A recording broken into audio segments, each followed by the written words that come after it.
नमस्कार मंडळी, श्री स्वामी समर्थ. तर आज मी तुम्हाला सांगणार आहे. तर बऱ्याच ताईंचे काही प्रश्न असतात की आम्ही ताई एवढ्या सेवा करतो पण त्या सेवेचं आम्हाला फळ वगैरे काही मिळत नाही आहे, असं का होतं? स्वामी आमचं ऐकतच नाही.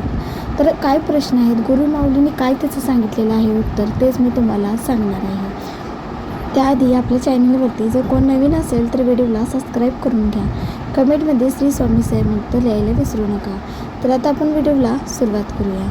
तर बघा, बऱ्याच ताईंचे काही प्रश्न असतात की एवढी आम्ही सेवा करतो पण त्या सेवेचं फळ आम्हाला का मिळत नाही. प्रत्येक कामामध्ये अडचण येते, घरामध्ये वादविवाद होतात. तर आज मी तुम्हाला सांगणार आहे की ती सेवा कशा पद्धतीने करायची किंवा काय.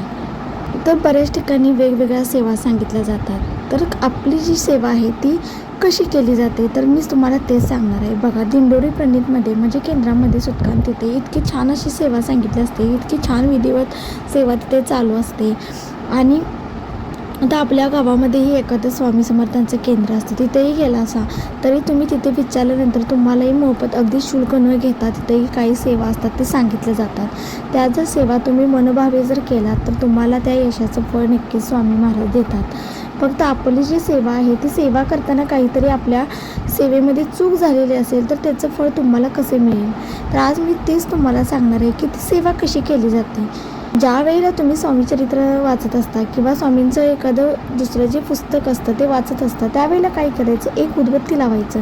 ते ज्यावेळेला पुस्तक वाचून झाल्यानंतर श्री स्वामी समर्थ श्री स्वामी समर्थ 108 वेळा स्वामी समर्थांचा जप करायचा, अगदी मनापासून करायचा. अगदी ते अगरबत्ती पूर्ण संपेपर्यंत तुमचा जप आहे तो चालू राहिला पाहिजे.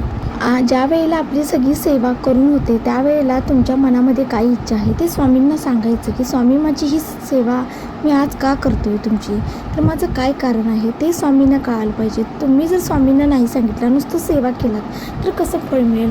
स्वामींना सांगणं तितकंच गरजेचं आहे की ही जी सेवा करताय तुम्ही कशासाठी करताय, की माझी काय इच्छा आहे ती पूर्ण होण्यासाठी मी सेवा करतो आहे, हे सगळं तुम्ही स्वामींना सांगणं गरजेचं आहे.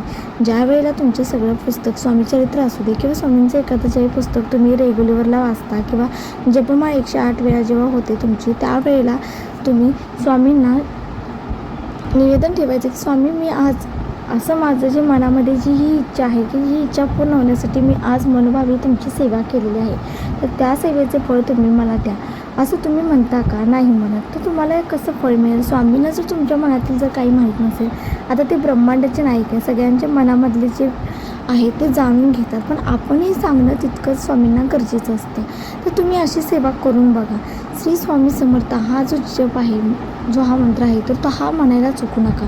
108 वेळा श्री स्वामी समर्थ श्री स्वामी समर्थ हा जप म्हणणं खूप गरजेचं आहे. मनोभावे सेवा करणं स्वामींची खूप अशी गरजेची आहे. तुम्ही स्वामींचं नामस्मरण कराल, जेवढी स्वामींची मनापासून सेवा कराल त्याचं फळ स्वामी महाराज तुम्हाला देतच राहतील.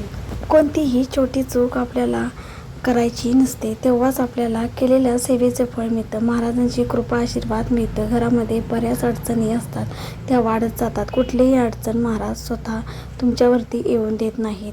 काही जण करणी बांधा वगैरे करतात आपल्या घरावरती. आपल्या घरामध्ये वादविवाद वारंवार होत असतात, तर महाराज हे वादविवाद घरामध्ये होऊन देत नाहीत किंवा आपल्या घरावरती कोणतं संकट महाराज येऊ देत नाहीत. बऱ्याच ताई आता पारायण वगैरे करत असतील, स्वामीचरित्राचं पारायण वगैरे बऱ्याच ताईंचं आता सुरू असतं, पण तिथेही सेवा ही चुकता कुठलीही कामं नाही. मनोभावे सेवा चांगल्या प्रकारे जर आपण केली तर ते महाराज आपल्यावरती प्रसन्न होतात आणि आपली जी काही मनोकामना, जी काही इच्छा आहे ते महाराज लवकरच पूर्ण करतात. फक्त आपला विश्वास जो आहे तो महाराजांवर असणं खूप असा गरजेचं आहे. रोज सतत जर तुम्ही अशी स्वामींची सेवा मनोभावे करत राहिलात तर स्वामी तुम्हाला त्या सेवेचं फळ नक्की देत राहतील. तुमच्यावरती कोणतीही अडचण स्वामी महाराज येऊ देणार नाहीत. केंद्रामध्ये जर तुम्ही गेला तर बऱ्याचशा वेगवेगळ्या सेवा तिथे सांगितल्या जातात. फक्त आपण केंद्रामध्ये जाणं गरजेचं आहे. केंद्रामध्ये गेल्यानंतर आपल्या घरामध्ये काही अडचणी असतात. बरेच संसारिक घरामध्ये सांसारिक अडचणी वगैरे असतात, पण तिथे जेव्हा आपण केंद्रामध्ये वगैरे जातो तेव्हा तिथे गेल्यानंतर इतकं प्रसन्न वाटतं की आपल्यावरती जे संकट आहे, आपल्या जे अडचणी आहेत ते स्वामी महाराज स्वतः दूर करतात. तिथं अगदी एकही रुपये न घेता तिथं ज्या सेवा आहेत त्या सांगितल्या जातात. त्या सेवा जर आपण घरामध्ये मनभावे जर केली तर त्या सेवेचं फळ मिळतं. आपली जी अडचण आहे, संकट आहे ते दूर स्वामी महाराज करतात. त्यामुळे स्वामींवर विश्वास असणं खूप असा गरजेचं आहे.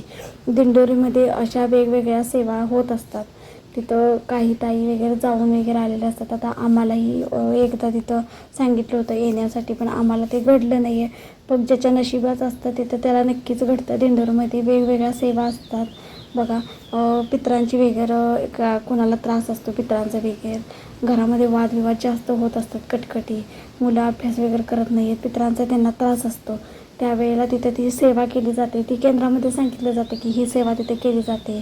की जी सेवा अशी आहे की ती बायकांच्या हातून केली जाते, जी पुरुषांच्या हातून केली जाते आणि बायकांच्या हातून केली जात नाही, ती तिथे दिंडोरीमध्ये गेल्यानंतर पुरुषांच्या हातून केली जाते. अशा असंख्य शंका ज्या आहेत त्या आपल्या शंकेचं निवारण जे आहे शंकेचं, ते तिथं गेल्यानंतरही दूर होतं. आणि आपण जर आपल्या गावामध्ये एखादं स्वामींचं केंद्र असेल, तिथे जर गेलात, तिथे जे सेवेकरी दादा किंवा ताई असाल, तिथं जर आपली जे काही अडचण आहे तिथे जर तुम्ही सांगितलं गेल्यानंतर, तर तिथंही तुमच्या शंकेचं निवारण होऊ शकतं. त्याच्यावरती तुम्हाला सेवा मिळू शकते आणि तुमचं अगदी सुरळीत आणि चांगलं होऊ शकतं. तर तुम्हाला आजचा हा व्हिडिओ कसा वाटला नक्की सांगा आणि कमेंटमध्ये श्री स्वामी समर्थ लिहायला विसरू नका. धन्यवाद.